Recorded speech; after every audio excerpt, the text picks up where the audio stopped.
નમસ્કાર દર્શક મિત્રો, સ્વાગત છે આપનો અમારા વિશેષ કાર્યક્રમ અવાજ તમારોમાં। હું છું આનંદ બારોટ અને આપ મારી સાથે જોઈ રહ્યા છો કે ટીવી ન્યૂઝ ગુજરાતી। દર્શક મિત્રો, જે રીતે વાત કરીએ છીએ એ રીતે આજનો પણ એક સળગતો મુદ્દો અમે લઈને આપની સમક્ષ આવ્યા છીએ। આજનો જે મુદ્દો છે, કદાચ આખા દેશની નજર જે મુદ્દા ઉપર ચાલી રહી છે, મુદ્દો લઈને આવ્યા છીએ। તો આવો જોઈએ અગ્નિપથ વિશે થોડું વિશેષ।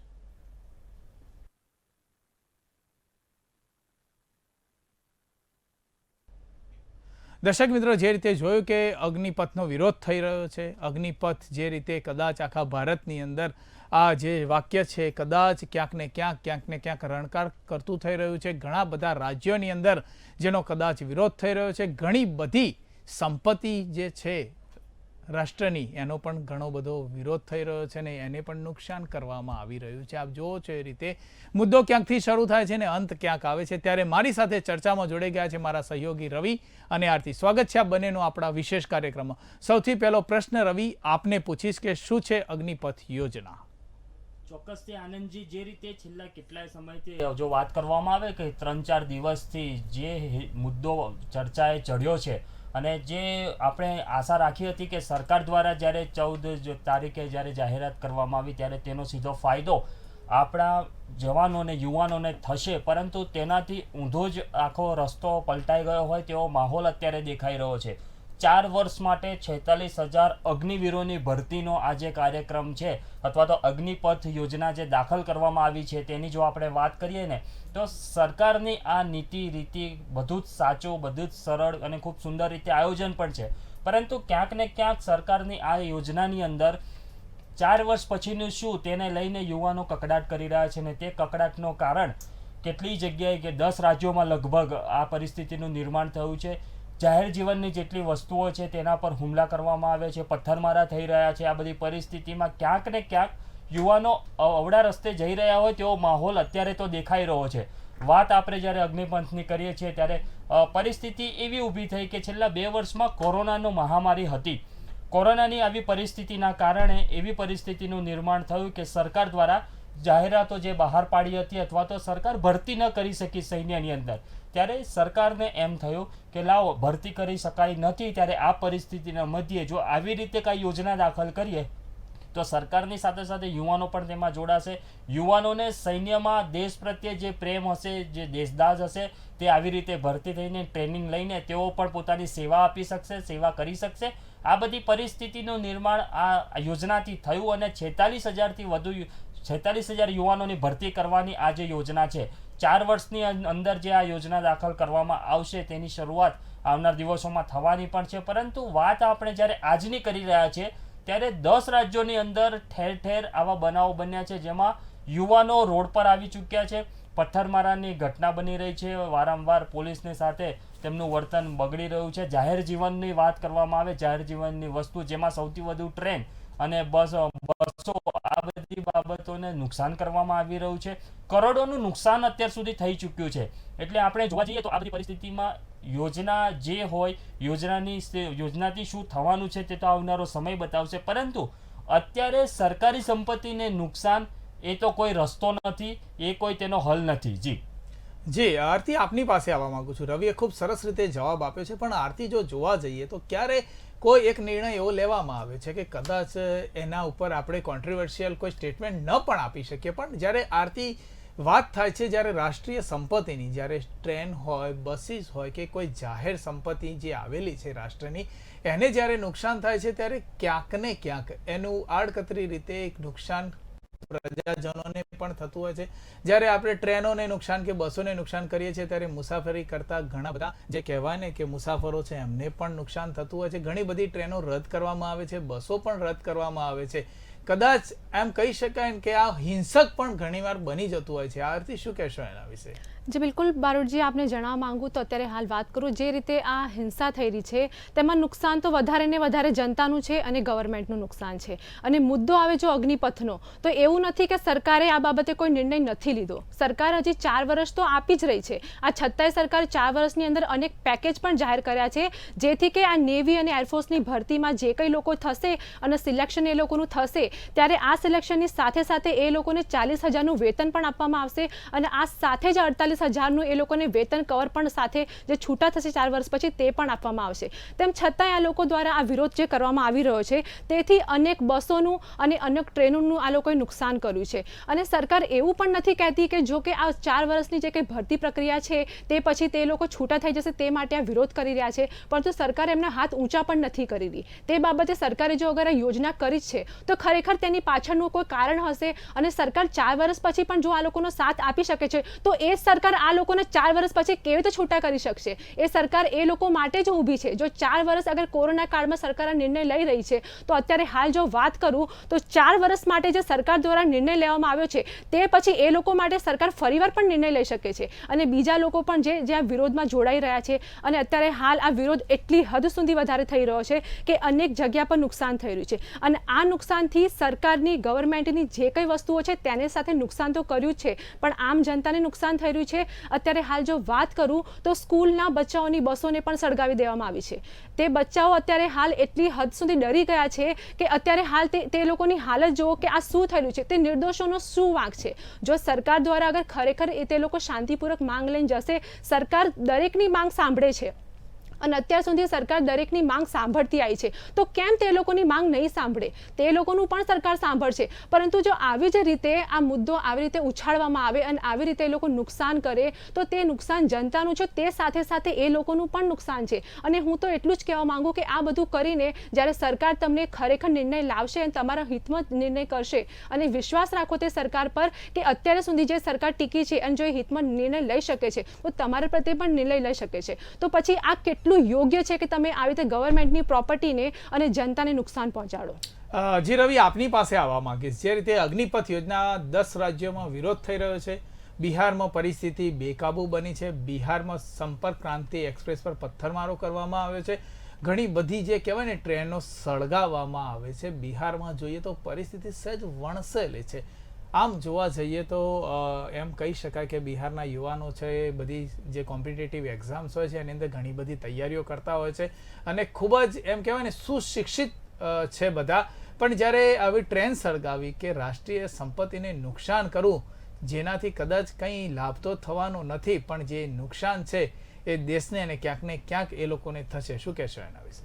ચોક્કસથી આનંદજી, જે રીતે આજના સમયમાં આ પરિસ્થિતિનું નિર્માણ થયું છે, જે રીતે તમે વાત કરી કે આટલી મોટી જાહેર સંપત્તિને અલગ અલગ જગ્યાએ, વિશેષ કરીને વાત કરીએ તો બિહારની અંદર જે રીતે ટ્રેનો સળગાવવાનો પ્રયત્ન કરવામાં આવ્યો છે, સળગાવી છે, સ્કૂલ બસની અંદર જે પરિસ્થિતિનું નિર્માણ થયું તેમાં પણ નાના ભૂલકાઓ હતા.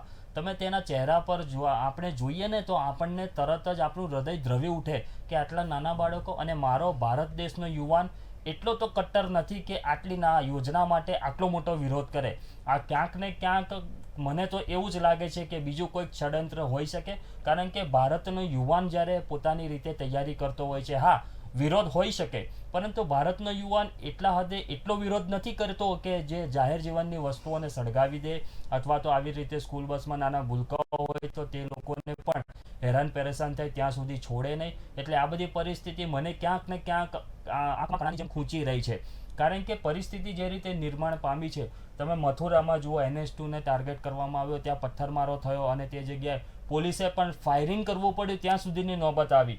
યુપીમાં ઘણા શહેરોમાં હિંસક પ્રદર્શન દેખાયું, વારાણસીમાં બસોમાં તોડફોડ કરવામાં આવી છે, ગ્રેટર નોઈડા, આગ્રામાં વિરોધ છે. હિંસક પ્રદર્શનમાં એક જણે તો આત્મહત્યા કરી અને તેમાં તેનું મોત પણ થયું છે હરિયાણાના રોહતકમાં. એટલે આ ધીમે ધીમે ક્યાં જઈ રહી છે વાત, તે તો હવે આવનારો સમય જ આપણને બતાવશે, પરંતુ વર્તમાનની જો વાત કરીએ તો પરિસ્થિતિ વણસી રહી છે. અને મારો ભારતનો યુવાન જ્યારે આટલી મહેનત કરતો હોય, આટલો પરિશ્રમ કરીને આટલા વર્ષોથી તે રાહ જોઈને બેઠો હોય અને સરકારની એક આવી યોજના આવે છે તો તે યોજનામાં સારી કઈ કઈ બાબતો છે તે જોવાના જગ્યાએ યોજના પછી મારી ખરાબ શું થશે તે દિશામાં યુવાન આગળ વધી રહ્યો છે. એટલે ક્યાંક ને ક્યાંક આ જે રસ્તો પલટાયો છે અથવા તો દિશા અલગ પકડી છે તે ક્યાંક ખોટું થઈ રહ્યું છે, કારણ કે યોજનાની જ્યારે વાત કરવામાં આવે છે ત્યારે સરકારે સ્પષ્ટ કહ્યું 4 વર્ષ સુધી તમે આવી રીતે આવશો, તમને ટ્રેનિંગ આપવામાં આવશે અને તેમાં જો તમે સૌથી ઉત્કૃષ્ટ અને સૌથી શ્રેષ્ઠ હશો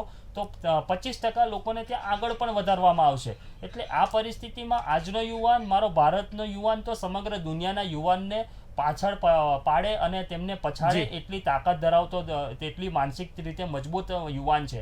આ પરિસ્થિતિમાં યુવાન કેમ આ ઊંધું પકડીને તે યુવાનો આગળ વધી રહ્યા છે તે ખૂબ મોટો પ્રશ્ન છે. जी रवि हमारे साथ बिहार से जुड़ गए हैं ललन सिंह जी। ललन सिंह जी, स्वागत है आपका केटीवी न्यूज गुजराती में। ललन सिंह जी वहाँ रक्षा विश्लेषक है। ललन सिंह जी, जो हालात यहाँ पे पैदा हुए हैं, सब पूरी अगर पूरे हिंदुस्तान में देखा जाए तो सबसे ज्यादा बोल सकते हैं ना कि बिहार में ये सबसे ज्यादा जो परिस्थिति है वो कहीं ना कहीं विकट दिख रही है।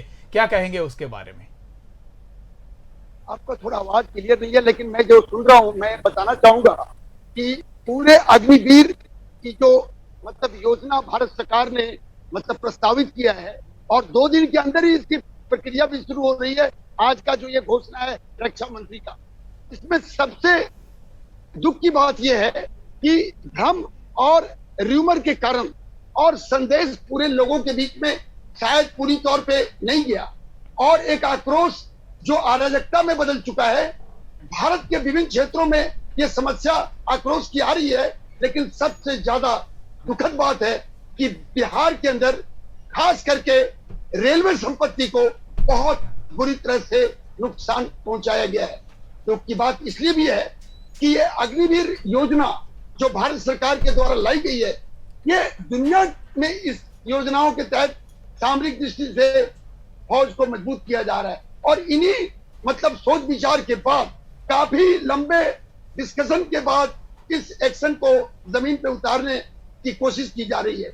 लेकिन वर्तमान में जो आक्रोश अराजकता में फैल गया है, जिसमें बिहार में सबसे ज्यादा छपरा, बेतिया, लखीसराय, दानापुर और आरा और नवादा, यहाँ पूरी की पूरी ट्रेनों को इन्होंने जला दिया है। मैं ये कहता हूं कि जब तक आपको इस पूरी प्रक्रिया के बारे में जानकारी नहीं है, आपके लिए ये अच्छा हो रहा है और आप अपने देश की संपत्ति का नुकसान कर रहे हैं। सेना की जो नई योजना है ये केवल युवाओं के लिए है। लगातार जो भारत के सेना अध्यक्ष हैं, जो सीनियर रैंकिंग अधिकारी हैं, जो मंत्री हैं, जो प्रशासनिक ऑफिसर हैं, वो लगातार इस बात को अब संदेश के तौर पे मीडिया और माध्यम से दे रहे हैं। लेकिन बिहार में ऐसा लगता है कि कुछ छात्र संगठन जो किसी न किसी राजनीतिक दल से संबंधित हैं, वो इस मौके को तलाश रहे थे और इस मौके पे सबसे बड़ा नुकसान हमारे देश का राष्ट्रीय संपत्ति के ऊपर इनके नापाक इरादों से हो रहा है। मैं ये भी कहना चाहता हूं कि एक इंजन का कीमत 20 करोड़ रुपए होते हैं। अगर आप बिना जानकारी का और अनावश्यक रूप से क्राउड के तौर पर इस तरह की हरकत कर रहे हैं तो आपके लिए भी और देश के लिए भी एक खतरनाक साजिश है। और मैं ये बोलता हूं कि क्राउड का परिभाषा है, ये हेड होता है लेकिन ब्रेन नहीं होता। कोई ना कोई कारण है जिसके कारण पूरे बिहार में अव्यवस्था पहुंचाने की कोशिश हो रही है, जिसके ऊपर प्रशासन सख्त हो चुका है। 125 FIR दर्ज हो चुके हैं, लेकिन बिहार की आबादी बहुत ज्यादा है, बिहार में बेरोजगारी भी बहुत ज्यादा है और ज्यादा लोग सेना में और ये जो खास इलाके हैं, ये कुछ न कुछ जानबूझकर इस साजिश को मतलब अंजाम देने की कोशिश लोग कर रहे हैं। इसमें छात्र कम और अराजक लोग ज्यादा हो गए हैं। मैं ये कहना चाहता हूं, सरकार ने उम्र सीमा भी बढ़ा दिया, इस साल के लिए 23 साल तक कर दिया और भी रिव्यू हो रहा है। अगर किसी चीज को सुधार और संशोधन की जरूरत है वो भी कर रहे हैं। और लेकिन सबसे बड़ी बात कि आपके एक छात्र की जहां नौकरी होती थी, अब वहां 4 छात्रों की नौकरी होगी और एक लड़का पक्का पूरी नौकरी करेगा और 3 जो आएंगे उनके लिए पैरामिलिट्री फोर्स, उनके लिए आर्मर्ड फोर्सेज, उनके लिए पब्लिक सेक्टर और कॉर्पोरेट सेक्टर में भी, और उनको ग्रेजुएशन की डिग्री भारत सरकार दे रही है। 20-20 लाख रुपए लेके आप अपने घरों को जाएंगे और अगर कोई शहादत और किसी तरह का ऐसा इंसिडेंट होता है तो पूरी तौर पे नियमित जो सेना के लोगों को मिल रहा है वही आपको भी मिलने जा रहा है। तो आप वर्तमान को खराब कर रहे हैं और भविष्य को भी खराब कर रहे हैं। ये बात आपको उन छात्रों को बताना पड़ेगा, क्योंकि ये बच्चे हैं, इनको संदेश जब पूरी तौर पे भ्रम को तोड़ा जाएगा तभी इनको समझ में आएगी कि ये अग्निवीर जो कि अगले साल के मध्य से वो सेवा में संपन्न के तौर पे काम करेंगे और इनकी ट्रेनिंग जो है दिसंबर में खत्म हो जाएगी और 2 दिन के अंदर भर्ती की प्रक्रिया भर्ती कैंपों में जो सेना की है उसमें शुरू हो रही है, इसकी घोषणा हमारे भारत सरकार के रक्षा मंत्रालय ने कर दिया है। लेकिन सेना के नई स्कीम में देश में जो आग लगाने की कोशिश हो रही है, ये बहुत शर्मनाक और दुखद बात है। मैं आपके माध्यम से ये बोलना चाहता हूं। जी जी, बहुत शुक्रिया ललन सिंह जी। दूसरा प्रश्न मेरा यह है कि जो डिफेंस है, जो एक ताकत होती है, पूरा जो देश होता है उसकी ताकत उसका डिफेंस होता है, जिस तरह से पूरी एकेडमी रहती है। अब जब बात डिफेंस की ही आ रही है, जब एक सरकार ने एक अच्छा निर्णय लिया है कि चलो अभी रिसेशन चल रहा है तो उसके हिसाब से हम बंदों को अपने यहाँ ले रहे, डिफेंस में उनकी भर्ती हो रही है और डिफेंस के थ्रू ही वो लोग देश की भी सेवा कर रहे। जब ये बात आती है ये ट्रेनें जलाने की, बात आती है स्कूल बसें जलाने की, तो आप सोच रहे होंगे कि जैसे बच्चे हैं, स्कूल के बच्चे हैं, अगर वो जलता हुआ कुछ देखते हैं तो उसका एक मानस होता है वो चेंज हो जाता है। ललन सिंह जी, ये युवा धन है जो आगे जाके देश का कहीं ना कहीं पे एक आगेवानी करने वाले हैं और देश को जहां पे संभालने वाले हो। तो उसी तरह से जब ये बच्चे ऐसे देखते हैं, ऐसी हिंसा देखते हैं, तो उनके दिल में कहीं ना कहीं पे ऐसा एक खौफ खड़ा हो जाता है। बिहार को अगर हम देखें, ललन सिंह जी, बिहार को अगर देखें तो बिहार के बच्चे होते हैं 10 या 12 पास करने के बाद तुरंत ही लग जाते हैं कॉम्पिटिटिव एग्जाम के लिए, अच्छी तरह अपना भविष्य सुधारने के लिए कहीं ना कहीं बैठ जाते हैं बच्चे। अब जब वो बच्चे बैठे, उनके साथ अगर ये बच्चे किताब की जगह पे अगर कुछ हाथ में ऐसा कोई वायलेंट चीज ले लेंगे तो that would be not good for the country over that. क्या कहेंगे आप? यू से एब्सोल्युटली करेक्ट। बिहार में मतलब काबिलियत और मतलब इंटेलिजेंट की कमी नहीं है। आप देखेंगे कि यूपीएससी में बिहार के लड़के सबसे ज्यादा रैंकिंग एक्सेप्ट करते हैं। मगर एक और भी एक समस्या है, यहाँ पे कोई इंडस्ट्रीज और कोई इंडस्ट्री की बहुत अच्छी व्यवस्था नहीं है। बिहार में आबादी के हिसाब से बेरोजगारी भी है। 10-12 के बाद लोग अपनी भविष्य को किसी तरह से जीवन यापन के लिए देश के विभिन्न क्षेत्रों में, आपके गुजरात से लेके महाराष्ट्र तक, पंजाब से लेके हरियाणा तक और आप साउथ में भी तुरंत चले जाते हैं। लेकिन एक बात जरूर है, अगर बिहार के लोग फौज में जाना चाहते हैं तो उनकी ये आधार होती है कि हम मेहनत करेंगे और मेहनत करके हम अपनी देश की सेवा करेंगे। लेकिन इस माहौल में जो इस तरह का आक्रोश और अराजकता उत्पन्न हुआ है, इसमें कहीं न कहीं एक साजिश की बू नजर आ रही है। शहर प्रदर्शन, आगजनी और हंगामा ये क्यों हो रहा है, इसके ऊपर भी कारण को समझना होगा। मानता हूं बच्चों को संदेश पूरी तौर पे नहीं गया, तो इसको किसने देना है? सरकार ने भी देना, विपक्ष ने भी देना, प्रशासन भी, और फौज जो भर्ती सेंटर है वो भी अपने स्तर पे देना चाहिए। लेकिन सबसे बड़ी चीज संवाद से समाधान होगा, हिंसा और आगजनी से कभी भी समाधान नहीं होगा।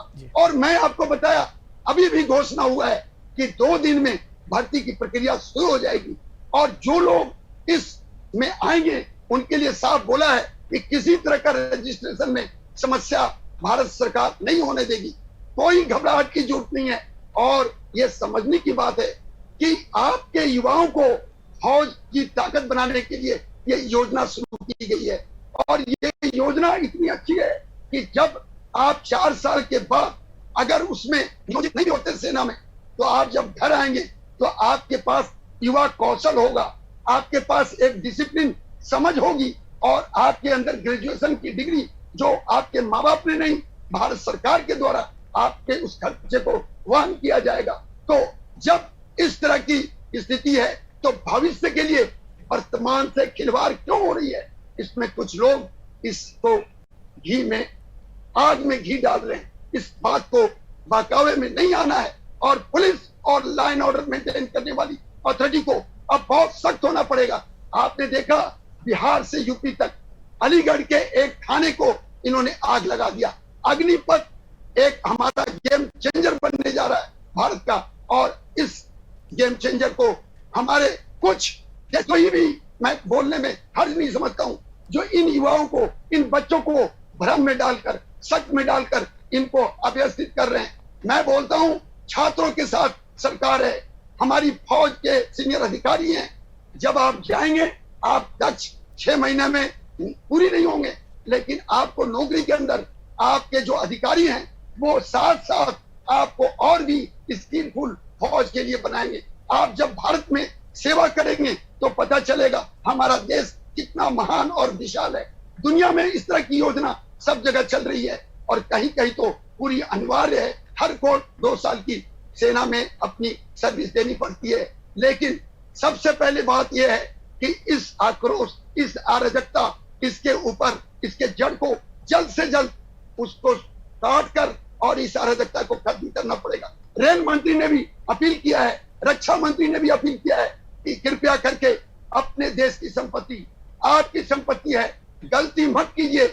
इस स्कीम के नाम पे देश में आग लगाने वालों का साथ मत दीजिए। और बिहार जो एक तरह से मान के चलिए कि भारत के अंदर में कमजोर आर्थिक रूप से राज्य, उसको बेहतर बनाने के लिए आप अपने भविष्य को मत खराब कीजिए, वर्तमान को समझिए और इस आपको अग्निवीरों को जो सेवा में जाएंगे उनका फायदा उठाइए और आपके परिवार, आपका समाज और आपका राज्य इसका बेनिफिट ले। इस बात का ख्याल रखिए, ये मेरा सोच है और यही सही है।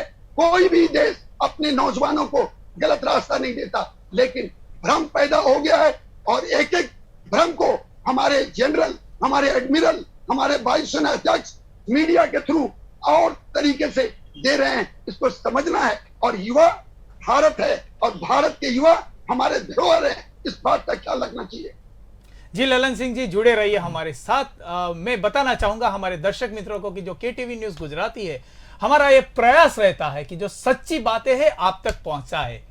दर्शकों, एक बात मैं बताना चाहूंगा कि जब एक युवा होता है, जो एक बच्चा होता है, जब अपने नए कदम रखने जा रहा है, जब वो कहीं ना कहीं एक देश का नागरिक भी है और एक सोच लेके आता है। हर एक इंसान को अपने देश के लिए कुछ ना कुछ करना पड़ता है और करने की एक भावना भी रहती है। सच्चे देशवासी उसी को ही बोलते हैं। जब एक देशवासी, एक बच्चा जब अपना करियर शुरू करने जाए, और वो भी करियर कहां पे, एक देश के रक्षक के तौर पे वहां पे अपना करियर शुरू करने जा रहा है। एक बच्चा जो अपने देश के लिए लड़ने जा रहा है, एक बच्चा जो अपने घर, परिवार, अपने बच्चों को छोड़ के बॉर्डर पे जा रहा है। हम लोग रात को चैन से सो सके, उस हिसाब से वो बच्चा वहां पे रात पर जगता है। एक बच्चा जो एक ख्वाब लेके, देश के लिए कुछ करने का ख्वाब लेके एक बच्चा जब घर से चलता है, लेकिन वो बच्चा वहां अच्छी तरह से अपनी जिम्मेदारी तब निभा पाएगा जब हमारे देश में शांति होगी। ये जो डिफेंस है, ये डिफेंस किस लिए है? जो दूसरे लोग हैं वो हमारे देश के ऊपर हमला न करे, हमारा देश सुरक्षित रहे, हमारे देश के लोग सुरक्षित रहे, हम लोग सुरक्षित रहे, उसके हिसाब से ये बच्चा अपने न अपने बारे में सोचता है, न अपने परिवार के बारे में सोचता है। वो रात दिन अपने देश की रक्षा के लिए बॉर्डर पे खड़ा होता है। और जब ये देश में ही ऐसी समस्याएं आती है, तब कहीं ना कहीं वो विचलित हो जाता है। अपने घर की समस्या संभालने में वो लग जाता है, उसको समस्या संभालनी है बॉर्डर पे। तो केटीवी न्यूज के माध्यम से हम आपके द्वारा ये संदेश देना चाहते हैं कि जो भी दर्शक ये देख रहे हैं, किसी की बहकावे में मत आइए। बात पूरी क्या है वो आप एक बार समझिए। जो लोग ऐसे भी हैं, जैसे ललन सिंह जी ने बताया कि कई लोग ऐसे हैं जिनको इसके बारे में पता भी नहीं है और कुछ लेना देना भी नहीं है, फिर भी वो लोग सबके पीछे चले जाते हैं। आरती, आपके पास आना चाहूंगा कि जिस तरह के ये जो युवा है भारत के, अभी आप देख रहे हैं, हम विजुअल में भी देख रहे हैं कि बहुत सारे युवा है जो ट्रेन को भी आग लगा रहे हैं, बसेस को भी आग लगा रहे हैं, जितनी हमारी नेशनल एसेट्स है उसको भी बर्बाद करने पे तुले हैं। क्या इस युवाओं को सही मार्गदर्शन की जरूरत नहीं है? क्या बताएंगे आरती उसके बारे में? जी बिल्कुल ललन जी, आपने अभी अभी कहा था कि मतलब इसके पीछे क्या कारण हो सकता है, तो मैं आपको बताना चाहूंगी कि ये जो नुकसान हो रहा है, जो बसों को नुकसान करना, ट्रेन को नुकसान करना, गवर्नमेंट प्रॉपर्टी को नुकसान करना, ये बिल्कुल सरासर गलत है। लेकिन मैं आपको ये बताना चाहती हूँ कि इतना ज्यादा नुकसान हो रहा है और इन युवाओं को इतना सारा नुकसान ये लोग कर भी रहे हैं, लेकिन ये लोग ये नहीं सोच रहे कि गवर्नमेंट उनके लिए क्या काम कर रही है। तो आपने अभी अभी ये कहा कि इसके पीछे कोई कारण हो सकता है, तो मैं आपसे ये इसी माध्यम से मैं आपसे चर्चा करना चाहती हूँ कि इसके पीछे मेन रीजन, इसका कारण क्या हो सकता है कि ये लोग ऐसा क्यों कर रहे हैं। आप इसके विषय में कुछ बोलना चाहेंगे कि मतलब ये पूरा कारण क्या है इस बात का, इसके पीछे क्या रीज़न है कि ये लोग क्या चाहते हैं, क्योंकि इतने अच्छे काम होने के बावजूद भी अगर ये लोग नुकसान कर रहे हैं तो मतलब क्या कारण है इनका? देखिए मैडम, तीन कारण तो साफ नजर आ रहा है। इनके अंदर एक शक हो गया कि 4 साल के बाद 75% जो लड़के हैं वो वापस अपने घर को आए। तो उनको ये पता होना चाहिए कि भारत सरकार ने उसके लिए बहुत अच्छी व्यवस्था कर ली है। पहले तो नंबर 1 पैरामिलिट्री फोर्सेस और आर्मर्ड फोर्सेस, और उसके बाद नंबर 2 कॉर्पोरेट सेक्टर और पब्लिक सेक्टर, और नेक्स्ट उनकी कौशल इतनी क्वालिटी स्किलफुल बना दी जाएगी और ग्रेजुएशन की डिग्री दे दी जाएगी कि अगर वो चाहें तो किसी भी भारत सरकार के नियोजन में अपने आप को प्रस्तुत कर सकते हैं। वो यूपीएससी भी दे सकते हैं क्योंकि स्नातक हो जाएंगे। वो किसी आर्मी के कमीशन अफसर में भी बैठ सकते हैं। ये जो स्कीम है ये इतनी अच्छी है कि लड़कों को केवल फायदा ही फायदा है। बस समझने का फर्क ये हो गया है कि लोगों को लगता है कि 4 साल बाद हम वापस आ जाएंगे। वापस आने के बाद आपको पूरी प्राथमिकता है BSF, CRPF, ITBP, CISF, Assam rifle, और आपको क्या चाहिए मैं बताना चाहता हूं। अभी आने वाले दिनों में पैरामिलिट्री दुगनी स्ट्रेंथ होने वाली है। भारत की आंतरिक सुरक्षा में इनकी रिक्वायरमेंट बढ़ रही है और अफसरों के साथ ये शॉर्ट सर्विस कमीशन जमाने से चल रहा है। वो 5 साल में आते हैं, 10 साल में, अब 12 साल में आते हैं। तो उनके लिए बेहतर सेवा का स्कोप रहता है। और आपके लिए तो हमारी भारत सरकार ने पूरी प्लान भी की है। उनका सोच ये है कि आप एक युवा होंगे और लड़ाई में हमारी युवाओं की जरूरत होती है, और सेना जब तक युवा ना हो वो सशक्त नहीं हो सकती। और इसी के सोच विचार के बाद ये डिसीजन लिया गया है और बेरोजगारी भी दूर हो रही है। और कोविड के अंदर 2 साल कई मुसीबतें आई और अपॉइंटमेंट लेटर नहीं मिले, इसी के लिए इस साल 2 साल का उम्र भी बढ़ा दिया गया है। तो संभावनाएं पूरी हैं, रिव्यू चल रहा है और समाधान भी हो रहे हैं। लेकिन आक्रोश को अराजकता में बदलना, इन्हीं सबको और इन्हीं के कारणों से लोगों ने आग में घी डालकर इसको बढ़ाने की कोशिश की है। जिनको कोई ज्ञान नहीं है डिफेंस के बारे में वो भी कुछ न कुछ बोल रहे हैं। मैं बोलता हूं नेताओं को सोचना चाहिए कि सत्ता कोई बड़ी चीज नहीं है, लेकिन सिक्योरिटी और रक्षा ये प्राथमिक चीज है। इसके साथ ही दुनिया में देश की सम्मान और उसकी वजूद बची रहती है। तो इसके साथ छेड़छाड़ न किया जाए। आपका राजनीति चलता रहे, प्रजातंत्रीय प्रणाली चलती रहे, उसका कोई प्रॉब्लम नहीं, लेकिन इन बच्चों को गलत संदेश ना जाए और लॉ एंड ऑर्डर खराब ना हो, इसके बारे में हमें पूरा तौर पे सभी देशवासी को सतर्क रहना पड़ेगा। और मीडिया का भी इसमें बहुत बड़ा रोल है जो आप लोग कर रहे हैं, इसमें कोई शक नहीं। जी जी, ललन सिंह जी, बहुत अच्छी तरह से आपने हमें समझाया, जिस तरह से कैसे आरती ने भी हमें बताया। रवि, आपके पास आना चाहूँगा। जिस तरह से आरती ने बताया, जिस तरह से कैसे ललन सिंह जी ने बताया।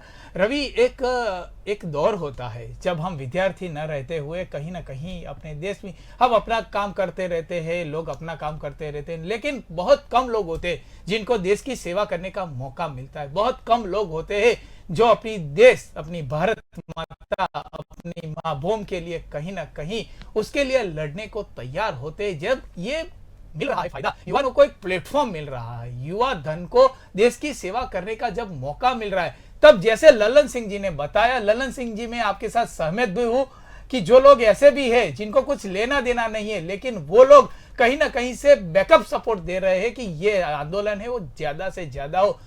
उसके विषय में अगर पूछा जाए रवि आपसे, तो क्या ये युवा धन को एक ट्रैक से दूसरे ट्रैक पर ले जाने का प्रयत्न हो सकता है? क्या कहेंगे उसके बारे में? जी आनंद जी, जिस तरह KTV न्यूज़ गुजराती की जब हम लोग बात करते हैं तो सच्चाई से पर्दा हटाने का काम हम लोग करते हैं। कभी भी कुछ भी बात आती है तो सबसे पहले उसमें क्या तथ्य है, वो कहाँ कितनी सच्चाई उसमें है, उस बात पे हमारा फोकस सबसे पहले होता है। और सबसे बड़ी बात ये है कि हमारा KTV न्यूज़ गुजराती के दर्शक जो गुजराती है, जो ज़्यादातर गुजराती है, तो मैं इस बात का जवाब भी गुजराती में देना ज़्यादा पसंद करूँगा। તો જે રીતે તમે વાત કરી આખી વાત આપણી સાથે જે રક્ષા વિશેષજ્ઞ જોડાયા છે તેમના દ્વારા પણ ખૂબ સુંદર રીતે વાત કરવામાં આવી, પરંતુ અહીંયા વાત એ છે કે રસ્તો આખો ફંટાઈ ગયો હોય તેવો માહોલ આખો ઊભો થઈ રહ્યો છે. હવે સૈન્યની વાત આવે ને ત્યારે આપણે રસ્તા પરથી જતા હોઈએ, કોઈ સૈનિક આપણી સામે આવે ને તો આપણે અભિમાનથી એની સામે જોઈએ છીએ, અને એટલા માટે નહીં કે ઘમંડ છે, પરંતુ આપણને તેના માટે એટલું માન હોય છે કે આ વ્યક્તિ જ ઊભો છે ને તો મારી પાછળ કોઈ પણ દુનિયાની કોઈ પણ વ્યક્તિ કાંઈ જ કરી નહીં શકે. આ વ્યક્તિના હાથમાં દેશની સુરક્ષા છે ને તો મારી પાછમાં હું અહીંયા અંદર સુરક્ષિત છું. એટલે એટલી આપણા માટે આપણને માન હોય છે તે લોકો માટે. વાત આપણે આ તો ઠીક એક વાત થઈ, LOC હોય, POK હોય, સિયાચીન બોર્ડર હોય, તમે ત્યાં જુઓ આપણે 20 ડિગ્રી જો ટેમ્પરેચર ડાઉન થઈ જાય, તાપમાન ઘટી જાય ને તો ઘરમાં ઊભા પણ નથી રહી શકતા. અને આ આપણા સૈન્યના જવાનો 15 થી 30 ડિગ્રી સુધી નીચું તાપમાન જાય છે, એટલી કડકડતી ઠંડીમાં પણ આપણા દેશની સુરક્ષા કરવા માટે આંખનો પલકારો પણ મારતા નથી. એટલે તમે સમજી શકો છો કે તેમની માનસિકતા કેટલી મજબૂત હશે. સૈન્યની અંદર કામ કરવા માટે, ટ્રેનિંગ લેવા માટે એ લોકોને કેટલા મજબૂત બનાવવામાં આવતા હશે. એટલે આજનો યુવાન જે ઊંધી દિશામાં જઈ રહ્યો છે, તમને સૌથી પહેલા તો મારે એ કહેવું, જો કોઈ સૈનિક સાથે અથવા તો દેશના વીર જવાન સાથે તમે 5 મિનિટ પણ વિતાવો ને તો તમને એમ થાય મારે તો દેશની સેવા જ કરવી છે. તો 4 વર્ષ સુધી તમે દેશના એ વીરલાઓ સાથે, દેશના વીર જવાનો સાથે તમને કામ કરવાનો મોકો મળશે, જે કેટલાય લોકોનું ભૂતકાળમાં તો સપનું હતું કે મારે આવી રીતે જવું છે પરંતુ હું જઈ શકતો નથી, મારી પરિસ્થિતિ સારી નથી, હું 10મું જ ભણેલો છું, હું કઈ રીતે કરું, આવી અનેકો પરિસ્થિતિ આવતી હતી. પરંતુ હવે તો સરકારે દરેક દરવાજા જ ખોલી નાખ્યા છે તમારા માટે.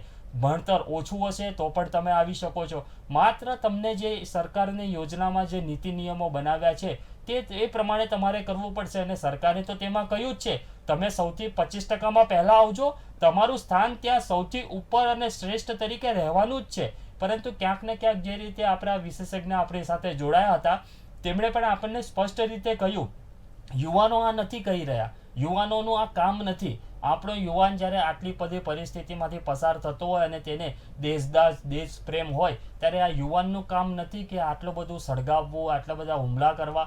કોઈક ને કોઈક સંગઠન અથવા તો ક્યાંક ને ક્યાંક ભીનું સંકેલવાની નીતિ રીતિ અપનાવવામાં આવી રહી છે. દાળમાં તો ક્યાંક કાળું છે જ. આ જ પરિસ્થિતિ છે, તેના કારણે સરકારની આટલી સુંદર યોજના હોવા છતાં પણ આખો ટ્રેક બદલાઈ ગયો છે અને આ ટ્રેકની વિરુદ્ધમાં તે લોકો જઈ રહ્યા છે. વાત આપણે જ્યારે યુવાનોને કરીએ છીએ ત્યારે યુવાનોએ પોતે જાતે સમજવાની પણ એટલી જરૂર છે, કારણ કે આજના યુવાનો એવું તો છે નહીં કે દરેક યુવાન અભણ જ હોય. આજે તો સોશિયલ મીડિયાનો યુગ છે, તમે તેની પર પણ જાણી શકો. ગૂગલ તમને આપેલું છે, તમે આજે એવો એક પણ યુવાન નહીં હોય જેની પાસે મોબાઈલ ન હોય. તમે ગૂગલ પર સર્ચ મારીને પણ એના ફાયદા જોઈ શકો છો. એટલે આ બધી પરિસ્થિતિમાં જોવા જઈએ તો ક્યાંક ને ક્યાંક યુવાનોને ભટકાવવાનો એક પ્રયત્ન કરવામાં આવી રહ્યો છે. પરંતુ મને વિશ્વાસ છે કે યુવાન ભલે અત્યારે કદાચ વર્તમાનમાં કેટલાકની વાતોમાં આવીને ભટક્યો હોય, પરંતુ પાછો પોતાના ટ્રેક પર આવશે. અને આ જ યુવાનો 46,000 યુવાનને જે વાત કરવામાં આવી રહી છે તે જ યુવાનોમાંના કેટલાક યુવાનો દેશ પ્રેમ માટે દેશ સેવા કરશે અને આપણી સરહદને ક્યારેય નુકસાન નહીં થવા દે, એટલો મને વિશ્વાસ છે. जी जी जी जी, बहुत शुक्रिया रवि आपका. ललन सिंह जी, मैं उस देश का वासी हूँ, मुझे गर्व है एक हिंदुस्तानी होने में, मुझे गर्व है कि मैं भारत देश में पैदा हुआ हूँ.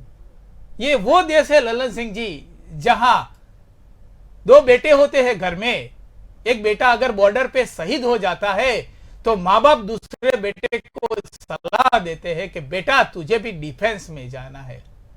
मुझे गर्व है उन माँ बापों पे, मुझे गर्व है उन परिवारों पे, मुझे गर्व है उस विधवा बहनों पे जिन्होंने शायद अपने सुहाग खोए हैं लेकिन अपने हिंदुस्तानी होने का गर्व कभी नहीं खोया. अगर कोई छोटा बच्चा रख के अगर कोई सैनिक मर जाता है तो उसका बच्चा बड़ा होके ये ख्वाब देखता है कि मैं भी डिफेंस में जाऊं. वो बच्चे का एक सपना रहता है. ललन सिंह जी, मैं भारत देश का आवासी हूं, मुझे गर्व है मैं हिंदुस्तानी हूं. जब ये बात हम करते हैं और गर्व होना भी चाहिए. हम आपने बहुत जबरदस्त बात कहा. पूरे देश में जब कोई फौजी कहीं जाता है तो उसे बोलने में इसको मतलब संकोच नहीं होता कि मैं फौजी हूं. मैं गुजरात से लेकर राजस्थान, पाकिस्तान से लेकर बांग्लादेश के बॉर्डर पे सेवा दिया है। आपके रणकट से लेके जोधपुर और बाड़मेर और सुई गांव से लेकर आपको हर बनासकांठा तक सेवा देके मैंने महसूस किया है। जब हम गुजरते भी हैं तो लोग हमसे दूर से राम राम और भारत जिंदाबाद और भारत माता की जय बोलते हैं जी। मैं यकीनन आपको बताता हूं, जब डेजर्ट में हम लोग जाते हैं, मुझे याद है सुई गांव से आगे नाराबेट की तरफ बढ़ते थे तो लोग रोक के पानी जब उनकी कमी भी थी तब भी पिलाते थे और अपने मचिया जिसको खटिया हमारे यहाँ बोलते हैं उस पर बैठा के 5 मिनट हमसे बात करते थे। ये गर्व की बात है। और मैं आपको बताऊं, 2 साल जो भर्ती नहीं हुई वो महामारी का कारण था। ये जो योजना आया है बहुत सोच समझ के आया है। इसमें बहुत एक्स सीनियर अधिकारियों ने अपना योगदान दिया है। विचार विमर्श के बाद नए टैलेंट, युवा टैलेंट, इनके लिए ये योजना अग्निपथ बनाई गई है। ये जल्दी में योजना नहीं आई है, ये 2-2.5 साल इसके ऊपर गहन बातचीत हुई है। तो मैं समझता हूं कि इस अग्निपथ से देश को, युवाओं को और उनके परिवार को, और सबसे बड़ी बात कि हमारे LAC और LOC के ऊपर चीन और पाकिस्तान जैसे देशों को एक डर रहेगा कि अब इनके फौज में केवल युवा हैं और 46,000 हर साल जब युवा भारत के फौज में आएंगे तो देखिए 3-4 साल के बाद क्या हिम्मत होगी और क्या दुश्मनों को पस्त होते हुए हम देखेंगे। हम एक्स सर्विसमैन होने के बावजूद भी इस बात को गर्व महसूस करते हैं कि हमारे भारत में अब्दुल हमीद भी हुए, हमारे यहाँ वो सेना नायक हुए जिन्होंने 1 लाख पाकिस्तानियों को धूल चटा दिया और आत्मसमर्पण करा दिया। तो इस तरह के अग्निपथ योजना को किसी भी तरह से इसके साथ खिलवाड़ न किया जाए और बिना वजह बेतुकी बयान देकर अपने स्वार्थ के लिए इस माहौल को खराब न किया जाए। और 2 साल से भर्ती नहीं हुई इसीलिए 2 साल की छूट भी दे दी गई है। और मैंने आपको जैसा कहा कि अगले दिसंबर तक ट्रेनिंग भी खत्म और अगले मध्य से ये सूरवीर, अग्निवीर जिसको कहा जाता है, वो हमारे देश के लिए कार्यरत हो जाएंगे और हमारा सम्मान, अपना सम्मान बढ़ाएंगे। और सबसे बड़ी बात है कि भारत एक विरासत के साथ है। शिवाजी महाराज से लेकर यहाँ पृथ्वीराज चौहान जैसे लोग हैं और आज के डेट में नरेंद्र मोदी साहब विश्व गुरु बन रहे हैं, देश को आगे बढ़ा रहे हैं। लेकिन समझ में नहीं आता कि आप प्रजातंत्रीय प्रणाली में विरोध आपका हक है, मेरा भी हक है। मैं भी संवाद और प्रदर्शन और कोई भी कार्यक्रम कर सकता हूं, लेकिन उसका एक तरीका होना चाहिए, समाधान करने की बातचीत होनी चाहिए। लेकिन जो 2 दिन से हो रहा है इसमें कहीं ना कहीं साजिश की बू है। इसको कृपया उन लोगों को दूरी बनाना चाहिए, नहीं तो इस आग में तुम भी जलोगे और देश का छवि खराब होगा। मैं आपको बताना चाहता हूं कि आज पाकिस्तान को दुनिया में ग्रे लिस्ट से, FATF से हटा दिया गया है। अब उसका मन और बढ़ेगा। आतंकवाद अपने तरफ से वो पूरी जोर शोर से लगा हुआ है। हर दिन हमारे जो फौजी हैं, हमारे अर्धसैनिक बल के लोग हैं, ऑल आउट एक्सरसाइज के द्वारा इनको खात्मा कर रहे हैं और देश आज अपनी सख्त निर्णय के ऊपर आगे बढ़ रहा है। तो कभी कुछ इस तरह के सड़क पे खड़ा होकर अराजकता फैलाकर देश को पीछे ले जाने का कवायद मत करिए। और ये फौज है जिसकी अपनी एक प्रोफेशन, मान सम्मान है। United nation peace keeping force में लोग कहते हैं कि भारतीय फौज अगर आ गई तो समझिए यहाँ मानवाधिकार भी होगा और एक्शन भी होगा और बैलेंस एक हमारे भारतीय फौजी करते हैं जिसका दुनिया में एक सम्मान है। तो मैं समझता हूँ आपने बहुत अच्छा कहा, हम उस देश के वासी हैं जिस देश में गंगा तो बहती है, हमारे फौजी सीना तान के दुश्मनों के सामने खड़े होते हैं। ये हमारी काबिलियत है और इस काबिलियत को बनाए रखने के लिए हमें अपने बच्चों को इस अग्निवीर के तौर पे एकदम प्रक्रिया में भेजना है और बेहतर ढंग से उनको फौजी बनाना है जिससे देश मजबूत और सशक्त बने। ललन सिंह जी, एक फौजी की जो आवाज है आप में दिख रही है। बहुत अच्छा आपने स्टेटमेंट दिया है। मैं KTV न्यूज़ गुजराती के जो दर्शक मित्र है, जो भी लोग देख रहे हैं, उन लोगों के हमारे इस माध्यम से मैं बोलना चाहूंगा कि ये वो भारत देश है, जैसे ललन सिंह जी ने बताया कि वो भारत देश है जिसकी डिफेंस से पूरी दुनिया प्रभावित होती है, जिसके सैनिकों के बारे में दुनिया बातें करती है, जो सैनिक अपनी पीछे कुछ न कुछ छाप छोड़ जाते हैं। मैं उस देश का वासी हूं मित्रों। ये कोई छोटी बात नहीं है कि देश के लिए जीना, देश के लिए मरना। जैसे मेरे सहयोगी रवि ने बताया कि हम अपने घर में सुरक्षित क्यों हैं। मित्रों, हम क्या करते हैं? हम सुबह उठते हैं, अपना जी पूरी दिनचर्या करते हैं, रात को सो जाते हैं, अपने परिवार के साथ खाना पीना खाते हैं। अपनी जो पूरी दिनचर्या पूरी करके जब हम अपने परिवार के साथ क्यों सोते हैं चैन से? क्योंकि हमें विश्वास है कि कोई सैनिक वहां पे जग रहा है, कोई मां का लाल, कोई पत्नी का पति, कोई बेटे या बेटी का बाप वहां पे जग रहा है। हम यहां पे सो रहे हैं अच्छी तरह से, उसका कारण यह है कि कोई अपनी नींदे खोकर भी हमको नींदे दे रहा है। रवि, जब यह विषय की बात होती है तो हमारा एक गर्व महसूस करते हैं। आरती, एक गर्व हम महसूस करते हैं कि हम हिंदुस्तानी है, हम उस देश के वासी है जहां के मिलिट्री फोर्स की बातें पूरी दुनिया करती है। और जब ऐसा जब होता है तो कहीं ना कहीं हर एक हिंदुस्तानी के दिल में थोड़ा सा वो हो जाता है कि ऐसा क्यों? क्या कहेंगे उसके बारे में आरती?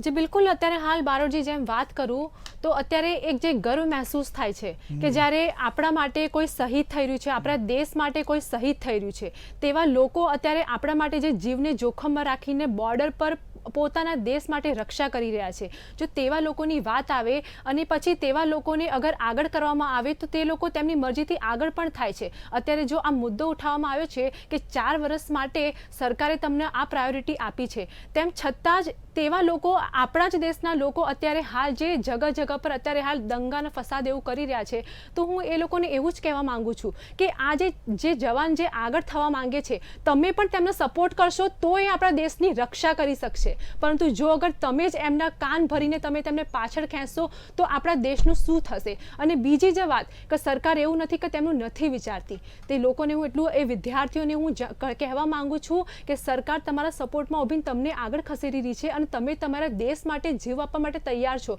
અને ખરેખર જો 4 વર્ષ માટેની આ યોજના જે સરકારે કરવામાં આવી છે તેના વિશે જો હું કહેવા માંગુ તો આપણા દેશના લોકો માટે અને આપણા દેશના જવાનને હું એટલું જ કહેવા માંગીશ કે કોઈ ગમે એટલું દંગા ફસાદ કરશે, કોઈ ગમે એટલું એ કરશે, પરંતુ જો જેને દેશની ખરેખર અગર પડી છે અને દેશની અગર ખરેખર જવાનોને એવું છે કે અમારે દેશ માટે કંઈ કરવું છે તો તે આગળ આવશે ને 100% તે આગળ આવશે.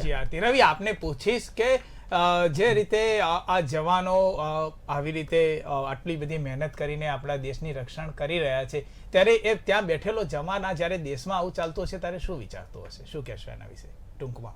કદાચ આપણે વિચાર કરીએ ને તો આપણા રૂવાટા ઊંચા થઈ જાય. આપણને તો સરહદ સાથે કોઈ લેવા દેવા જ નથી, ત્યારે સરહદ પર આપણે ઊંઘીએ એના માટે એ જાગે છે. જી, આપણે જીવિત રહીએ એના માટે ત્યાં મૃત્યુના સામે તે ઊભો છે. અને આવા તો એક નહીં, હજારો લાખોની માત્રામાં આપણા વીરલાઓ છે, વીર જવાન સપૂતો છે, જેમના દ્વારા આપણું રક્ષણ કરવામાં આવી રહ્યું છે. ભલે આપણી પાસે નથી આવતા, પરંતુ કોઈ દુનિયાના એક વ્યક્તિની એવી તાકાત નથી કે આપણા સુધી પહોંચી શકે જ્યાં સુધી એનામાં જાન છે. એટલે આ પરિસ્થિતિ આપણે પોતે જ સમજીએ તો આપણા રૂવાટા ઊંચા થઈ જાય તો એ વ્યક્તિની માનસિકતામાં કેટલું દુઃખ થતું હશે. મેં જે રીતે પહેલા પણ કહ્યું કે 15 થી 20-30 સુધી ડિગ્રી નીચે જાય છે આ LOC PO કે જે મેં વાત કરી, ત્યાં બરફની આખી ચાદર ઢંકાઈ જતી હોય છે. એ પરિસ્થિતિમાં ખડે પગે ઉભો રહે છે અને આંખનું પલકારું પણ વાગતું નથી. જ્યારે રાત હોય છે ત્યારે આપણને 2 કલાક જાગવાનું હોય ને તો બગાસા ચાલુ થઈ જાય, એક ઝોકું પણ મારી લઈએ, પરંતુ આ લોકો દરરોજ 365 દિવસ પોતાની રીતે ક્યારેય આવી રીતે ઊંઘવાનું એ બધું તો આવતું જ નથી. દેશ સેવા એટલે દેશ સેવા, એટલે દેશ સેવા જ્યારે તેઓ કરી રહ્યા છે ત્યારે ચોક્કસથી આવું કાંઈ તેમના નજરમાં ના આવે, કારણ કે દુઃખ તો એમને પણ આપણા કરતા 10 ગણું લાગતું જ હશે. જી ललन सिंह जी, सरफरोशी की तमन्ना अब हमारे दिल में है, देखना है जोर कितना बाजुए कातिल में है. मैं यहाँ पे अपने जो दर्शक मित्र है, जो युवा है, जो ये दंगे फसाद में जुड़े उन लोगों को भी बताना चाहता हूँ कि सरफरोशी की तमन्ना अब हमारे दिल में है, देखना है जोर कितना बाजुए कातिल में है. ये जोर हमें दुश्मनों को दिखाना है, जो हमारा पावर है, जो हमारी शक्ति है, जो हमारी मजबूती है, जो हमारी एकता है, जो हमारा युवा धन है, जो हमारा पावर है, हमें दुश्मनों को बताना है, ना कि हमारे देशवासियों को बताना है। क्या कहेंगे उसके बारे में ललन सिंह जी? आपने जो शायर बताया है वो हमारे देश के सादत और वीर सैनिकों का जज्बा को बता दिया पूरे देश को आपके माध्यम से। मैं कहता हूं मेजर शैतान सिंह उस खबर उन लोगों को याद कीजिए जो अंतिम क्षण में भी एक LMG एक K-56 को उन्होंने नहीं छोड़ा और अपने जवानों को भी कहा तुम आगे बढ़ो, हमारी चिंता छोड़ दो, और हम अगर शहादत हो भी गए तो हमारा झंडा जो है तिरंगा वो ऊपर ही रहे, ऊंचाइयों पे रहे। मुझे आपके शहर के साथ एक बात, अब तो जरूर हम लोग पूर्व अधिकारी हो गए, महबूबा मुझे फिर तेरे मोहब्बत का फसाना याद आया, छलकाए थे अश्क तूने वो जमाना याद आया। क्या बात है, हम लोग क्या बात है। गोलियां चलती थी लेकिन कहते थे लगेगी नहीं, क्योंकि ये आतंकवादी डरपोक हैं, ये इधर उधर मार रहे हैं, ऊपर मार रहे हैं, नीचे मार रहे हैं। हम ऐसे ही बिना बुलेट प्रूफ का घाटी में भी घूमते रहे। भगवान ने हमें मौका दिया, अभी तक देश के लिए बात तो कर रहे हैं, और ये भी एक मोटिवेशन है कि अग्निवीर बनो और देश के लिए जज्बा दिखाओ, और आज का वर्तमान को ठीक करो, भविष्य से मत बिगाड़ो, बहकावे में मत पड़ो, क्योंकि देश के दुश्मन जयचंद घर में बैठे हुए हैं, अपने अपने स्वार्थ के लिए उल्टे सीधे बहकावे भ्रम क्रिएट कर रहे हैं। इनसे दूर जाओ, और माँ बाप का भी काम है अपने बच्चों को संभालिए, उनको सही समझ दीजिए, क्योंकि आप उसके सबसे बड़े खास हैं। इस बात का ख्याल रखिएगा, देश रहेगा हम रहेंगे, नहीं तो देश अगर थोड़ा भी डिस्टर्ब होगा तो हम भी पूरी तौर पर डिस्टर्ब होंगे। ललन सिंह जी, बहुत अच्छी तरह से आपने जिस तरह से ये प्रेजेंटेशन दिया है। ललन सिंह जी, आप तो जिस तरह से डिफेंस में रहे हुए हैं, जिस तरह से आपने बहुत नजदीक से ये सब देखा हुआ है, आपने वो परिस्थितियां देखी हुई है, आपने वो जज्बे देखे हुए, आपने मरते हुए अपने दोस्त देखे हुए, आपने तड़पते हुए देश के लिए अपने जवानों को मरते हुए देखा है।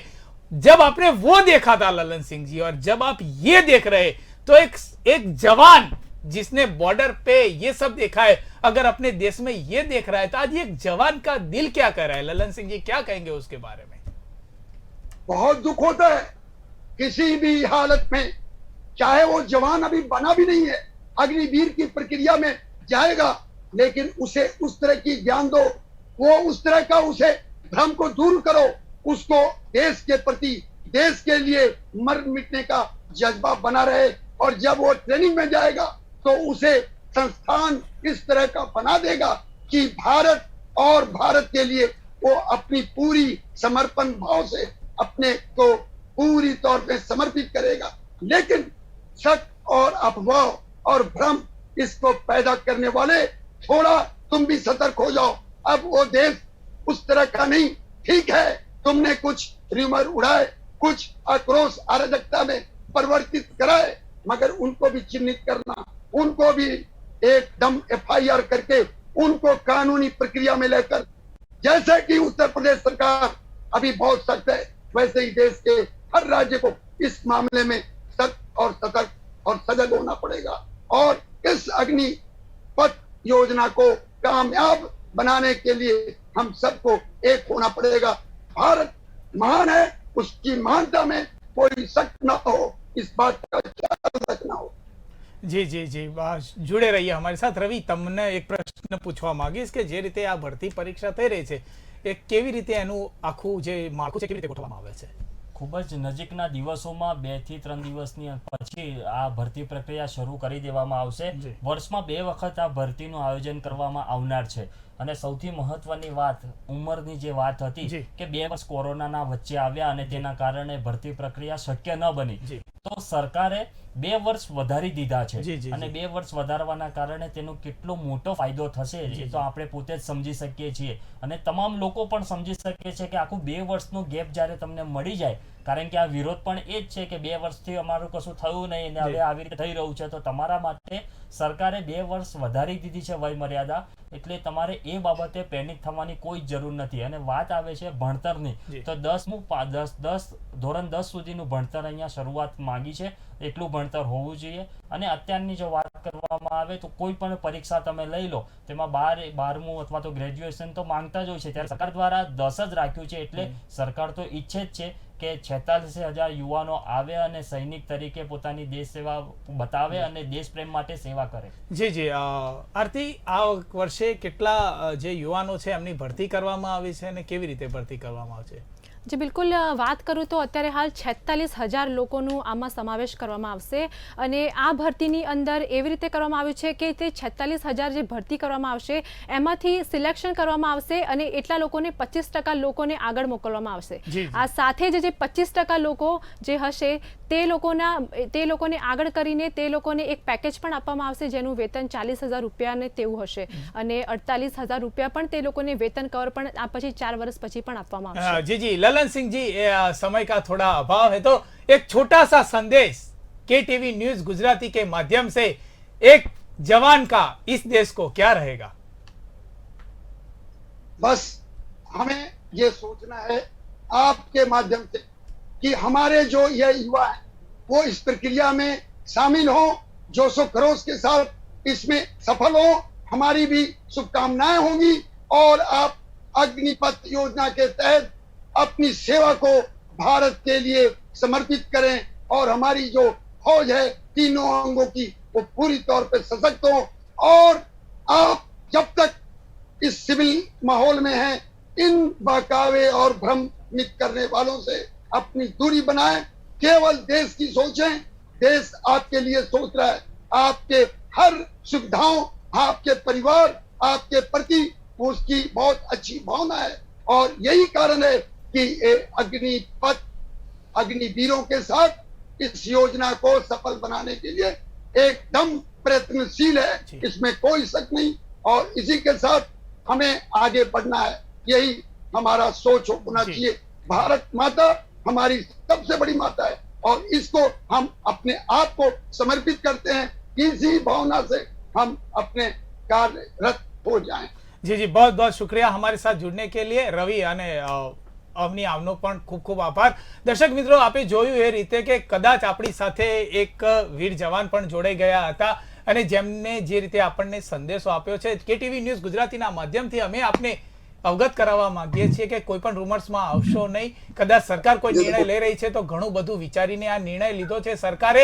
અને કદાચ જો તમને એવું લાગે તો પ્રદર્શન કરવા માટેના ઘણા બધા બીજા ફાયદા છે. જો આપ રાષ્ટ્રીય સંપત્તિનું કદાચ નુકસાન કરો છો તો ક્યાંકનું ક્યાંક નુકસાન તમારું થાય છે, ક્યાંકનું ક્યાંક નુકસાન મારું થાય છે. તો કાલે મળીશું એક નવા વિષય સાથે, એક નવા મુદ્દા સાથે. ત્યાં સુધી જોતા રહો KTV ન્યૂઝ ગુજરાતી.